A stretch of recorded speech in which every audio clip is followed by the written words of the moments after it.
La Saint-Valentin, la fête des amoureux, c'est aussi la fête du chocolat. Mais le chocolat, c'est aussi bon pour le cœur. Depuis que les conquistadors ont découvert le chocolat des Aztèques, les prétendues vertus médicinales et aphrodisiaques ont traversé les siècles.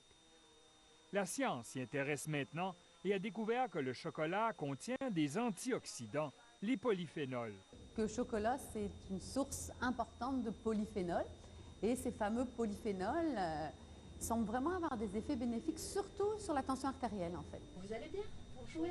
À l'Institut des nutraceutiques et des aliments fonctionnels, le docteur Sylvie Daudin étudie actuellement l'effet du chocolat sur la pression et le débit sanguin chez les femmes enceintes.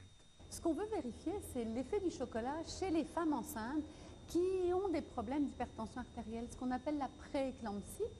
La prééclampsie touche de 6 à 7 % des grossesses. Le chocolat est l'aliment du cœur parce qu'il a une influence sur le mauvais cholestérol, augmente le bon cholestérol et améliore la santé des vaisseaux sanguins. Il ne contient pas de caféine, mais de la théobromine. C'est un effet vasodilatateur. Donc c'est intéressant et c'est aussi l'effet de la théobromine qui serait intéressant sur l'humeur, sur le fait que les gens deviennent un peu dépendants du chocolat parce que ça leur donne une bonne sensation de bien-être, etc. Mais quel chocolat manger?